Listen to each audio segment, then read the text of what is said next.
For classic matches done in the same style as this one, go over to patreon.com/drunkredhead.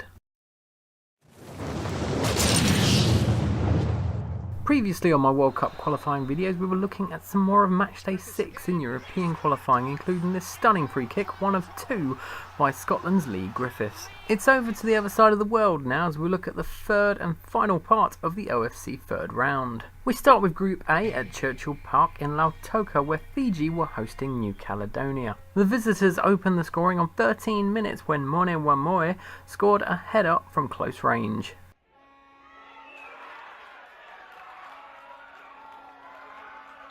That man Wamoe scored again later on in the first half, 24 minutes on the clock when he gave New Caledonia a 2-0 lead.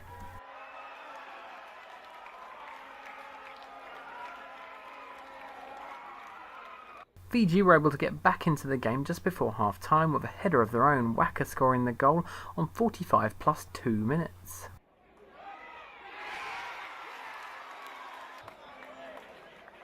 Fiji did get their equaliser in the second half, Roy Krishna with another header on 54 minutes to give us a final score of Fiji 2, New Caledonia 2. The two sides met again a few days later, this time at the Stade Numadali Magenta in Noumea, as New Caledonia were the hosts this time. A pretty straightforward penalty decision in the first half gave New Caledonia the chance to take the lead. Une stepped up to take the penalty and converted on 43 minutes.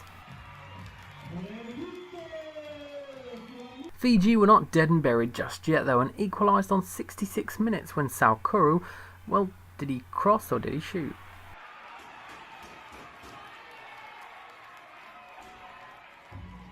However, it was the home side that would be taking away the 3 points, and Richard Seller scored the goal on 73 minutes with a close range header. Of course, this result and the one before mean nothing to the actual group standings other than placement, as New Zealand had already gone through on the last video.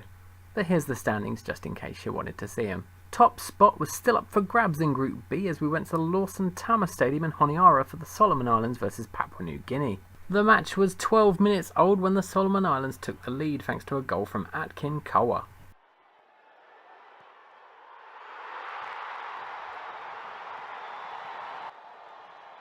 Then on 37 minutes the Solomon Islands were 2-0 ahead, Benjamin Totori scoring the goal this time and he couldn't miss from such close range.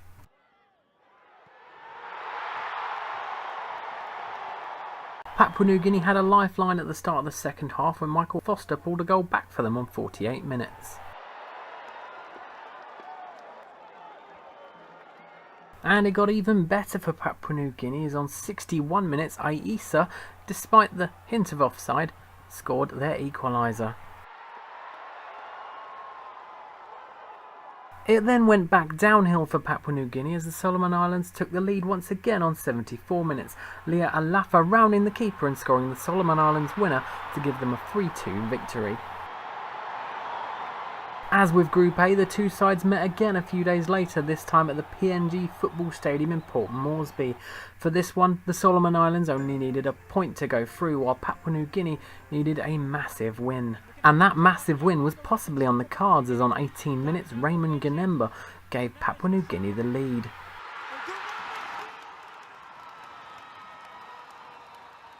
The Solomon Islands would get an equaliser later in the first half, and just like in an earlier game on the video, there was a very straightforward penalty decision with handball. The Solomon Islands captain Henry Fa'arodo did the honours on 33 minutes to leave the score at 1 apiece. 32 minutes gone by for the Solomon Islands. It is.